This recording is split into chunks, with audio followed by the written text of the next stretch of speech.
నమస్తే, welcome to burning topic. భారత్ని America బెదిరిస్తోంది, డైరెక్ట్గా బెదిరిస్తోంది. మనం చాలా సందర్భాల్లో మాట్లాడుకున్నటువంటి విషయమే ఈ FCRA బిల్లును, సవరణ బిల్లును అడ్డుకోవడానికి డీప్ స్టేట్ ప్రయత్నం చేస్తోంది, అమెరికా ప్రయత్నం చేస్తుందని చెప్పి ఎన్నో కథనాల్లో ఎన్నో చర్చల్లో మాట్లాడుకుంటాం. ఇప్పుడు ఇది డైరెక్ట్గా ఇది నిజమే అనుకోవడానికి తాజాగా అమెరికా కాంగ్రెస్ సభ్యుడు రైలే మూర్ అనేటువంటి ఒక అమెరికా పాలసీ మేకర్ తాజాగా మాట్లాడినటువంటి మాటలను బట్టి ఎస్ ఇది నిజమే అని మనం ఒప్పుకోక తప్పదు. మనకు తెలుసు ఈ ప్రస్తుతం పార్లమెంటు సమావేశాలు జరుగుతున్నాయి. ఈ పార్లమెంటు సమావేశాల్లో FCRA foreign contribution regulation act దీనికి సంబంధించి అమెండ్మెంట్ బిల్లు ప్రవేశపెట్టేటువంటి అవకాశం ఉంది. అది నెంబర్స్ కూడా ఉన్నాయి కాబట్టి ఆమోదించబడుతుంది. ఇప్పటికే కొన్ని బిల్లులు పాస్ చేయడం కూడా జరిగింది. సో ఇది కూడా జరిగిపోతుంది. గడిచిన 2 నెలల్లో అమెరికా చాలా ప్రయత్నాలు చేసింది, ఇండైరెక్ట్గా చేసింది. ఇప్పుడు అందులో భాగంగానే ఈ బొద్దింకల బ్యాచ్ చేసినటువంటి హడావిడి హంగామా, ఈ ఉద్యమాలు, ధర్నాలు, ఇప్పుడు నడుస్తున్నటువంటి E20 ఉద్యమాన్ని కొత్తగా బయలుదేరుతున్నారు. కేజ్రీవాల్ ముందుండి నడిపిస్తున్నాడు. ఇక రాకేష్ టికాయత్ లాంటి వాళ్ళు కూడా ముందుకు వచ్చారు.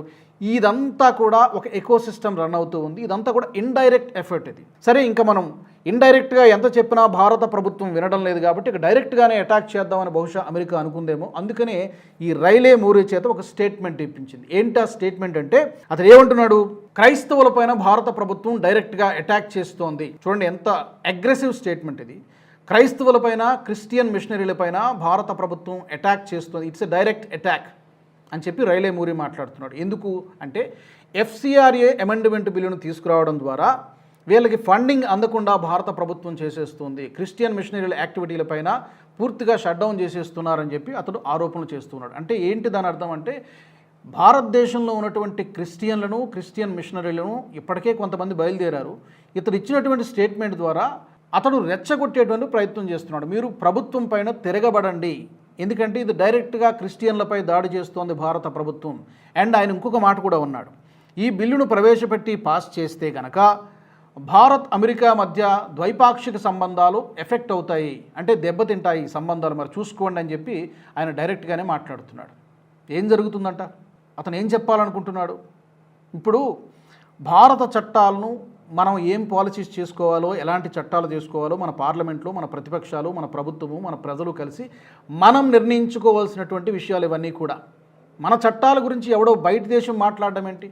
భారత చట్టాలను అమెరికా నిర్ణయిస్తుందా? వాళ్ళు వచ్చి డిసైడ్ చేస్తారా ఇక్కడ ఏం చట్టాలు చేయాలి, ఏం మార్పులు చేయాలి, ఏం సవరణలు చేయాలనేది? వాళ్ళు డిసైడ్ చేయడం ఏంటి? అహంకారం కాకపోతే? లేకపోతే భారత సార్వభౌమాధికారాన్ని ప్రశ్నించేటువంటి హక్కు అమెరికానే కాదు, for that matter any country, విదేశాలకి ఏమాత్రం హక్కు లేదు. ఇది మన దేశ అంతర్గత వ్యవహారము, మనం డిసైడ్ చేసుకుంటాం, మన ప్రభుత్వం, మన ప్రతిపక్షాలు, మన ప్రజలు. విదేశాల నుంచి వస్తున్నటువంటి ప్రతి ఏటా వస్తున్నటువంటి ఫండింగు చాలా వరకు ఆగిపోతుంది. రెగ్యులర్గా జెన్యున్ పర్పస్ వచ్చేటువంటి ఫండింగ్ని ఎవరు అడ్డుకోవడం లేదు, ప్రభుత్వానికి ఆ ఉద్దేశం కూడా లేదు. మనం ఇంతకుముందు కూడా ఒకటి రెండు స్టోరీస్లో చెప్పుకున్నాము. గడిచిన 15-20 సంవత్సరాలలో సుమారుగా 3 లక్షల రూపాయల ఫారిన్ ఫండింగ్ అనేది భారతదేశంలోకి వచ్చింది. NGOలకు, క్రిస్టియన్ మిషనరీలకు రకరకాల మార్గాల్లో, వివిధ మార్గాల ద్వారా ఒక అంచనా, కొన్ని రిపోర్ట్లు చెప్తున్నాయి 3 లక్షల కోట్లు. చూడండి, అంటే ప్రతి ఏటా సగటున 20,000 కోట్ల రూపాయల ఫారిన్ ఫండింగ్ అనేది మన దేశంలోని వివిధ NGOలకు, మిషనరీలకు అందుతూ ఉంది. మరి ఈ డబ్బుతో ఏం చేస్తూ ఉన్నారు? కేవలం చారిటీ యాక్టివిటీస్ మాత్రమే నడుస్తూ ఉన్నాయా? అది చాలా తక్కువ. చాలా సందర్భాల్లో జరుగుతున్నది ఏంటి అంటే, కన్వర్షన్స్ జరుగుతూ ఉన్నాయి, అక్రమ మత మార్పిడులు జరుగుతూ ఉన్నాయి. దీంతో పాటు ఇక్కడ వేర్పాటువాదులకి ప్రత్యక్షంగా, పరోక్షంగా మద్దతు ఇవ్వడము, ప్రభుత్వాన్ని డీస్టెబిలైజ్ చేసేటువంటి ప్రయత్నము.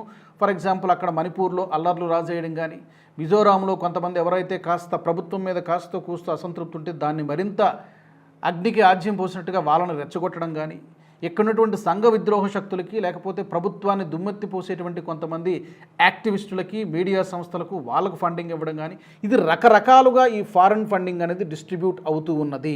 అంటే మన దేశాన్ని డీస్టెబిలైజ్ చేయడం కోసం, ఇక్కడున్నటువంటి ప్రభుత్వాలను పడగొట్టడం కోసం, రెజీమ్ చేంజ్ కోసం, అక్రమ మత మార్పిడుల కోసం ఈ 3 లక్షల కోట్ల రూపాయల సొమ్ము ఉపయోగపడింది. ఇదేదో మోదీ గారు ప్రభుత్వంలోకి వచ్చిన తర్వాత జరుగుతున్నటువంటి కొత్త తంతేమీ కాదు, డెకేడ్స్గా జరుగుతుంది. UPA ప్రభుత్వ హయాంలో కూడా జరిగింది. కాకపోతే అప్పుడున్నటువంటి ప్రభుత్వాలు దీన్ని క్వశ్చన్ చేయలేదు. క్వశ్చన్ చేస్తే మళ్ళీ ఏం జరుగుతుందో, అమెరికా లాంటి దేశంతో శత్రుత్వం పెట్టుకుంటూ ఏం జరుగుతుందో అని చెప్పి వాళ్ళు పెద్దగా క్వశ్చన్ చేయలేదు. కానీ ఇప్పుడున్నటువంటి ప్రభుత్వం క్వశ్చన్ చేస్తోంది. ఇది ఆగాలి, దీనికి అమెండ్మెంట్ తీసుకురావాలి, ఈ పరిస్థితిలో మార్పు రావాలని చెప్పి ఎలాగైనా సరే బై హుక్ ఆర్ క్రుక్ ఇది అమలు చేసి తీరాలి. అయితే ఇప్పుడు సందేహం ఏంటంటే, ఇన్ని ఉద్యమాలు జరిగాయి, చాలా గందరగోళం జరిగింది, ఎడ్యుకేషన్ మినిస్టర్ రాజీనామా చేశారు. ఇప్పుడు కూడా ఆ మూమెంటంని దాన్ని ఆరనీయకుండా, ఆ జ్వాలను ఆరనీయకుండా కంటిన్యూస్గా ఏదో ఒక అంశాన్ని తెర మీదకు తీసుకొచ్చి ప్రభుత్వాన్ని కాన్స్టెంట్గా దుమ్మెత్తిపోయాలనేటువంటి ప్రయత్నం ఇప్పుడు కూడా జరుగుతోంది. అయినా కూడా మరి ఇంకా ఆగస్టు 13 వరకు కూడా పార్లమెంటు సమావేశాలు జరుగుతాయి. అవసరమైతే ఎక్స్టెండ్ కూడా చేయవచ్చు. ఇక ఇండైరెక్ట్ అటాక్ లాభం లేదు, డైరెక్ట్గానే మనం వార్నింగ్ ఇవ్వాలని చెప్పి అమెరికా అనుకున్నట్టుగా ఉంది. అందుకనే ఈ క్రిస్టియన్లపై భారత ప్రభుత్వం దాడి ఇది డైరెక్ట్ అటాకే ఎఫ్సిఆర్ఏ బిల్లు అనేది డైరెక్ట్గా వాళ్ళు చెప్పేశారు, అర్థమైపోయింది. అంటే దీన్ని బట్టి మనకి ఏమవుతుంది, ఇంతకాలం కూడా కాన్స్పిరసీ థీరీస్ గురించి మాట్లాడుకున్నాం. ఇది కాన్స్పిరసీ థీరీ ఏం కాదు, ఇట్ ఈస్ ఫ్యాక్ట్ అనేటువంటి విషయం ఈ రైలే మోరే కామెంట్స్ ద్వారా మనకి అర్థమైపోయింది. ఇది రిలీజియస్ ఫ్రీడమ్కి ఆటంకం కలుగుతోంది అని మాట్లాడుతున్నారు. ఇప్పుడు అమెరికాలో రిలీజియస్ ఫ్రీడమ్ ఉందా? అమెరికాలో రిలీజియస్ ఫ్రీడమ్ గురించి ఏ దేశమైనా మాట్లాడితే ఎవరైనా ఊరుకుంటారా? అసలు ఊరుకు కాల్చిపడేస్తారు, సమస్య లేదు. అమెరికా బిహేవ్ చేస్తున్నటువంటి విధానం ఎలా ఉంది అంటే, ఇంకా నేను బిగ్ బాస్ని, ఈ ప్రపంచంలోని దేశాలన్నీ కూడా నాకు సామంతరాజులుగా ఉండాలి, నేను ఎలా డిక్టేట్ చేస్తే వాళ్ళు అలా నడుచుకోవాలనేటువంటి అహంకారపూరితమైనటువంటి ధోరణితో అమెరికా ప్రవర్తిస్తుంది. అది ఏ ప్రభుత్వమైనా ఉండనివ్వండి. ఈరోజు డొనాల్డ్ ట్రంప్ ఉన్నాడు, అంతకుముందు జో బైడెన్ ఉన్నాడు, అంతకుముందు జార్జ్ డబ్ల్యూ బుష్ కానివ్వండి, బరాక్ ఒబామా కానివ్వండి, ఎవరున్నా కూడా రిపబ్లికన్ అయినా డెమోక్రాట్స్ అయినా కూడా వాళ్ళ బేసిక్గా వాళ్ళ డిఎన్ఏలోనే అలా ఉంటుంది. అమెరికా అనేది ఒక సూపర్ పవర్ కంట్రీ, మొత్తం మేమే శాసించాలి అనేటువంటి అక్కడ ఒక 6-7 లాబీస్ ఉంటాయి. ఈ 6-7 లాబీసే మొత్తం ప్రపంచం మొత్తం కూడా మా గుప్పెట్లో ఉంచుకోవాలని వాళ్ళు అనుకుంటూ ఉంటారు. బట్ అమెరికా సుప్రీమసీకి ఈ రోజున గండి పడుతోంది. No more America is no more superpower. పూర్తిగా కొలాప్స్ అయిపోయిందని చెప్పలేం, కానీ బీటలు మాత్రం పడుతూ ఉన్నాయి, ప్రశ్నిస్తూ ఉన్నాయి చాలా దేశాలు. కెనడా కానివ్వండి, మిగతా చాలా ఈవెన్ మిత్ర దేశాలుగా ఉన్నటువంటి దేశాలు కూడా ఈ రోజున అమెరికాని ప్రశ్నిస్తూ ఉన్నాయి. నేటో దేశాలు కూడా ఈ రోజున శత్రువులుగా మారుతున్నటువంటి పరిస్థితి. ఇవన్నీ కూడా స్వయంకృత అపరాధాలు. సో ఇప్పుడు ఏంటి ఈ ఎఫ్సిఆర్ఓ చట్టంలోని కొన్ని సవరణలు ఏంటి అంటే కూడా ట్రాన్స్పరెన్సీ కోరుతూ ఉన్నారు. ఏ పర్పస్ కోసం తెస్తూ ఉన్నారు ఫండింగ్ని, డోనర్ ఎవరు, ఎవరు పంపిస్తున్నారు, ఏ సంస్థ పంపిస్తోంది, ఎంత పంపిస్తున్నారు, ఇక్కడ ఏ పర్పస్ కోసం దాన్ని ఖర్చు పెడుతున్నారు, పక్కాగా లెక్కలు చూపించాలి. ముందుగా 75% ఖర్చు పెట్టిన తర్వాత ఇది ఏ పర్పస్ కోసం చూపించారో దాని యొక్క లెక్కలు చూపిస్తే అప్పుడు రిమైనింగ్ ఫండింగ్ అక్కడి నుంచి వస్తుంది. సో ప్రతిదీ కూడా గవర్నమెంట్కి తెలిసే జరగాలి. తర్వాత ఇంకొక విషయం, ఏదైనా కనుక ఒక ఎన్జిఓ తాలూకా రిజిస్ట్రేషన్ క్యాన్సిల్ అయితే దాన్ని రెన్యూ చేసుకోవాలి. సరైనటువంటి సమయంలో రెన్యూ చేసుకోకపోతే దాని యొక్క రిజిస్ట్రేషన్ క్యాన్సిల్ అవుతుంది. అండ్ వాటిని తెచ్చి ఆ ఫండింగ్ దేనికోసమైతే తీసుకొచ్చారో ఆ పర్పస్ కోసం కాకుండా, చారిటీ యాక్టివిటీస్ కోసం కాకుండా మత మార్పిడులకు ఉపయోగిస్తే మాత్రం దాని యొక్క రిజిస్ట్రేషన్ క్యాన్సిల్ అవుతుంది. ఇలాగే 2015 సంవత్సరం నుంచి ఈ రోజు వరకు కూడా సుమారుగా ఒక 22,000కు పైగా ఎన్జిఓల యొక్క రిజిస్ట్రేషన్ క్యాన్సిల్ అయింది. ఇప్పుడు ఈ కొత్త బిల్లు తీసుకురావడం ద్వారా మరింత నిఘా పెరుగుతుంది. ప్రతి రూపాయి కూడా ఏ రూపంలో వస్తోంది, ఎవరు పంపిస్తున్నారు, ఎవరికి అందుతోంది, ఏ విధంగా దాన్ని డిస్ట్రిబ్యూట్ చేస్తున్నారు, ఖర్చు పెడుతున్నారు. సక్రమంగా ఖర్చు పెట్టినంత వరకు ప్రభుత్వం దాంట్లో వేలు పెట్టదు, సమస్య లేదు. కానీ ఎక్కడైతే డెమోగ్రఫిక్స్ మార్చే ప్రయత్నం జరుగుతోందో, ఎక్కడైతే కన్వర్షన్స్ జరుగుతున్నాయో, పర్టికులర్గా ఆదివాసీ ప్రాంతాల్లో, ట్రైబల్ ఏరియాస్లో వాళ్ళకి కూడా కొన్ని సందర్భాల్లో ఆయుధ శిక్షణ ఇవ్వడము. ఈ వ్యాండైక్ లాంటి వాడు అలాగే కదా పట్టుబడ్డాడు, మాథ్యూ వ్యాండైక్. వాడికి ఇక్కడ ఏం పని? తర్వాత బ్రౌన్ జోర్డాన్ అని చెప్పి మొన్న నేపాల్ బార్డర్లో ఇంకొకడు పట్టుబడ్డాడు. సో ఈ కుట్రలన్నీ కూడా అమెరికా ఎప్పటి నుంచో చేస్తూ ఉంది. ఇప్పుడు ఎఫ్సిఆర్ఏని కనుక పూర్తిగా రెగ్యులరైజ్ చేస్తే, ఈ కొత్త చట్టాన్ని తీసుకొస్తే అమెరికా ఆటలు లేదా డీప్ స్టేట్ ఆటలు ఏమాత్రం సాగవు. అందుకనే రిలీజియస్ యాంగిల్ని ఇందులో తీసుకొస్తున్నారు. నిన్న మొన్నటి వరకు ఏం జరిగింది? విద్యార్థుల్ని రెచ్చగొట్టారు. స్టూడెంట్స్ ప్రొటెస్ట్ అనేటువంటి పేరుతో స్టూడెంట్స్ భుజాల మీద చేతులు పెట్టి ప్రభుత్వాన్ని అటాక్ చేసే ప్రయత్నం చేశారు. ఆ ఎపిసోడ్ ఏదో చల్లబడుతుంది అనుకున్నటువంటి నేపథ్యంలో ఇప్పుడు ఈ రైలే మూర్ అనేటువంటి కాంగ్రెస్ సభ్యుడు ఏమంటున్నాడంటే, ఇది డైరెక్ట్గా భారత ప్రభుత్వం క్రిస్టియన్లపైన దాడి చేసినట్టుగానే భావిస్తుంది. ఇది గనక ఈ విషయంలో ముందుకెళితే అమెరికా భారత్ సంబంధాలు ఇక మునుపుట్లాగా ఉండవు, దెబ్బతినేటువంటి అవకాశం ఉంది. అంటే ఏం చేస్తారు? టారిఫ్లు వేస్తారు. ఇదివరకే బెదిరించారు. గతంలో మొన్నటి వరకే ఉండేటువంటి చచ్చిపోయాడు అతను, లిండ్సే గ్రాహం, అనుమానాస్పద స్థితిలో చనిపోయాడు. అతను ఏమన్నాడు? గతంలో ట్రంప్కి ఏమని సలహా ఇచ్చాడు? భారత్ పైన 500% టారిఫ్ వేయండి అని చెప్పి అతను సలహా ఇచ్చాడు. అండ్ ఇప్పుడున్నటువంటి కొంతమంది అమెరికా సెనేటర్లు కూడా ఏమంటున్నారు? 100% టారిఫ్ వేయండి భారతదేశానికి సంబంధించినటువంటి ఉత్పత్తుల మీద అని చెప్పి చెప్తున్నారు. టారిఫ్లు వేయడము, లేకపోతే H-1B వీసాస్ పైన మరింత రిస్ట్రిక్ట్ చేయడము, లేదా అక్కడ అమెరికాలో ఉన్నటువంటి భారతీయులపైన వెర్బల్ అటాక్ చేయడము, భౌతికంగా దాడులు చేయడము, ఇలాంటి రకరకాలుగా భారత్ని లోబరుచుకోవడానికి, తన దారికి తీసుకురావడానికి శతవిధాల అమెరికా ప్రయత్నం చేస్తుంది. ఫర్ దట్ మ్యాటర్ ఈవెన్ ఇతర దేశాలు కూడా ప్రయత్నం చేస్తున్నాయి, కొన్ని యూరోపియన్ కంట్రీస్ కూడా ప్రయత్నం చేస్తున్నాయి. కాబట్టి ఆ ఆటలు సాగడం లేదు, వాళ్ళ ఈగో హర్ట్ అయినట్టుగా కనబడుతోంది. అందుకనే మన పాలసీస్లో ఏముండాలి, మన చట్టాలు ఏం తీసుకురావాలి, ఇవన్నిటిని కూడా డిక్టేట్ చేసేటువంటి ప్రయత్నం చేస్తోంది.